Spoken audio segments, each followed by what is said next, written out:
So we're gonna get kind of our little acceleration here.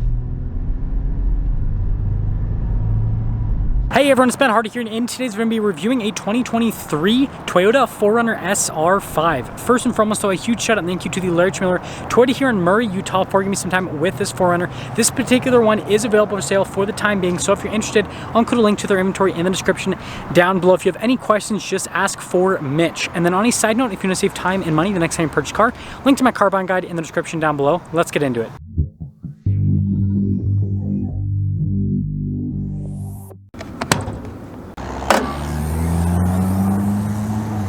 Under the hood, we have a naturally aspirated 4-liter V6 that goes through a 5-speed automatic transmission. Fuel economy is 16 around town and then 19 on the highway, with power outputs being 270 horsepower and then 278 pound-feet of torque. And this is most likely the last year that you guys will be able to get this powertrain in the 4Runner. Now let's go to the front end of the SR5. So first off, you guys can see we've got these kind of like distinctive lines there on the hood. And I feel like this is a pretty like basic color for the 4Runner. Silver, right? They're either silver, white, or black. Anyways, got the chrome Toyota logo there in the center. And then you guys can see here with the headlights, got the fog lights down below. Now this has the high ground clearance, good approach angle front bumper. This is basically the off-road front bumper for the 4Runner. We actually do get some skid plate protection underneath with the SR5, which is pretty cool. And there's the front end. Coming around the side here, our tire and wheel setup is 265/70/17 in the front and over in the rear as well. And you guys can see, again, pretty basic design on the wheels. I feel like everyone that gets the SR5 just gets rid of these wheels anyway, so it doesn't really matter what they look like. They all switch over to the TRD wheels that you have on the TRD Pro. And then you guys can see a quick look at the front suspension. Notice the fender flares are body painted, so is the mirror and the door handles. Got our chrome SR5 badge, which again I feel like is another thing that just instantly gets replaced by everyone that buys this to replace it with a blacked out badge. But there's your full side view. So here's our key fob on the SR5. You got the Toyota logo there on the back. We have our unlock and our lock function, pretty simple. Now we do have these buttons right here, so basically hold this down and it'll lower down the window automatically, which is pretty cool. And then we can also raise it back up. So fun stuff there. And then the hatch itself, hydraulic, so pretty easy to open up. Now the storage space in the back of the 4Runner is just astounding. Like, it is absolutely massive. And I guess we have a 4Runner mat here in the back.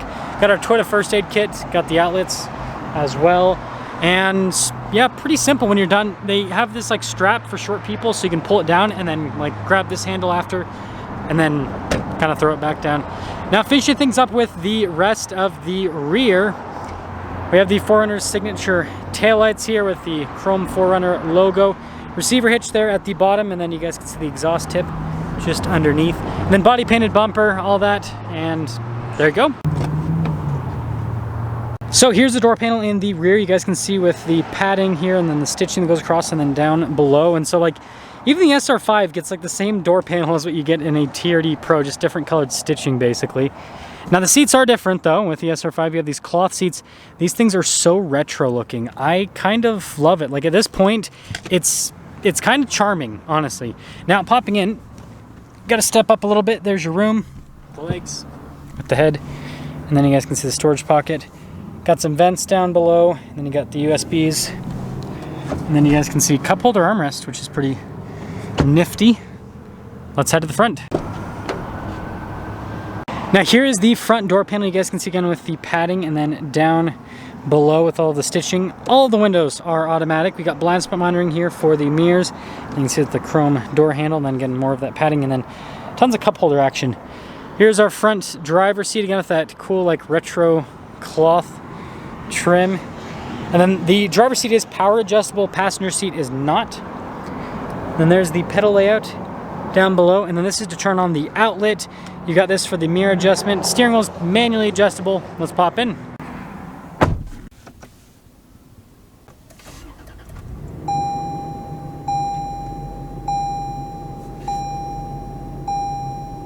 So here's the steering wheel for the 4Runner. You guys can see you've got some pretty nice trim all around, perforated here on the sides. You can get a slightly better grip.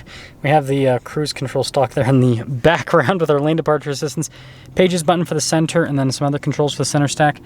Phone controls, we've got our volume and voice command controls, turn signal light stalk, and then windshield wiper stalk, and well, that's the steering wheel. So here is the center gauge cluster, analog gauges on either side, and then we do have the screen here in the center, which we can scroll through some different menus to see different bits of info here on the 4Runner itself. Other than that though, it's a center screen. And here's the infotainment screen. First off, if we pop it in reverse, we do have a backup camera. Now the trajectory lines do not turn with the steering wheel. As for the rest of this screen, we've got shortcut buttons here on either side. Response time with those is pretty good. And then once I actually press the buttons on the screen, also pretty solid response time as well. And then you guys can see the analog controls there for like the volume and the radio, and well, there you go. Down below, we've got our analog controls for the climate system. This does have a single zone climate system, and then we got some charging ports right there. And then our drive line select. So you guys can see you press that little thing to actually unlock it, and then we can put it over and do 4-wheel high or 4-wheel low, depending on what you're wanting to do with it. So pretty cool dial system. And by the way, for 4-wheel low, you obviously have to have the shifter here in neutral. And this is the shifter for the 5-speed automatic. You guys saw the roll down window earlier. Got another switch for it right here. Then we have our little cup holder with the other cup holder inside of it. That I guess makes a funny noise. Big center console. And then glove box as well. And you guys can see the trim there, and then on the dash. And then last but not least, this actually does have some off-road tech. So this has the hill descent control. Sorry, the camera won't focus on it. There you go.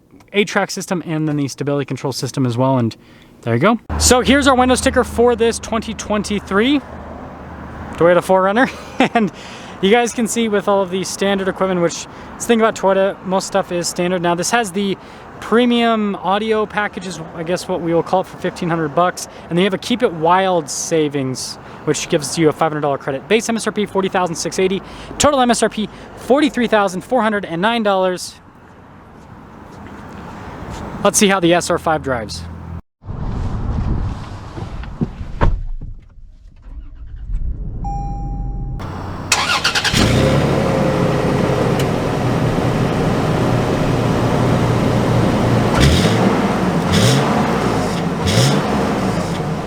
Well, let's talk about visibility before you set off. Here's your visibility over the hood. Both the mirrors, which do have blind spot monitoring. And then throughout the rest of the rear. And let's set off. Setting off in the 4Runner SR5. And I think this is probably the most popular package on the 4Runner. Maybe the SR5 Premium is a little bit more popular, but still, like, this version of the 4Runner, I feel like I see the most out and about in the world. And it makes complete sense because frankly, this looks really cool on the outside because it has the same kind of aggressive look that the TRD Pro and TRD Off-Road have. Obviously, it doesn't have like the aggressive looking bash plate on the front end, but like it's not even a big deal from it. It has all the other stylistic cues. And, you know, it's a lot more easy to get because Toyota builds a lot of these, and it also costs less, so it's just more affordable overall.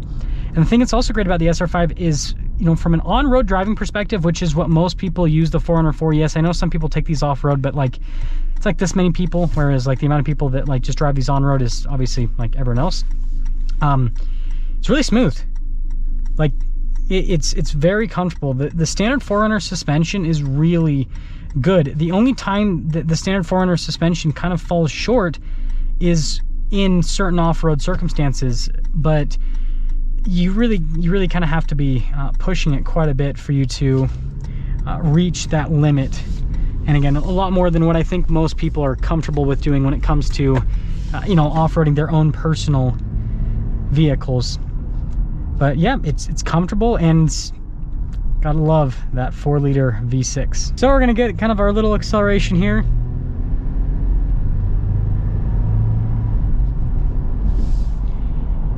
Yeah, see this 4-liter V6, again, that was just partial throttle. It is really good. And again, you guys know I currently own a 4Runner, so like, I know how this drives. What I have to say is, around town, it's more than enough power. It doesn't really bother me. It's just when you take it on the highway that it feels kind of sluggish. And so that's really the only downside about this powertrain. But again, it's like bulletproof. This thing will probably last longer than most of us. because seriously, it's crazy like just how reliable this 4-liter is. So yeah, let's sum things up here with the SR5. I think it looks good on the outside. Again, I think that the big thing that a lot of people do with these is just some slight modifications. Usually I see people change the wheels and the badges to kind of give it more of like a TRD Pro type appearance. And then interior on this with the cloth seats are actually very comfortable. No complaints with that. They're not going to be as easy to clean though as the upholstery you have in like the TRD Off-Road or TRD Pro, for example. And then from a driving perspective, I mean, it just drives like a 4Runner. Like there's not really any downside to this on-road compared to, like, again, the higher up packages on the 4Runner. And so it makes sense why this is so popular, because seriously, if you're not going to actually like take this off-road, there's no sense in buying the higher end packages on the 4Runner, the TRD Off-Road and the TRD Pro, because all the stuff that you're getting and the extra money you're paying applies to off-roading. Hence the name TRD Pro and TRD Off-Road, especially TRD Off-Road, right? It has off-road in the name. So if you're just going to be mall crawling with this, which is fine, then this is the version to get. Because again, it's the most affordable, it's easy to get because there's a lot of these built. And you know, with a few customizations, you can make this look just as cool as a TRD Off-Road or a TRD Pro at a fraction of the cost. Let me know what you guys think. That's going to sum things up for our video on this Toyota 4Runner SR5. Again, a huge shout out and thank you to the Larry Miller Toyota here in Murray for giving me some time with this 4Runner. Check out the inventory in the description down below. If you have any questions, just ask for Mitch. I'll see ya.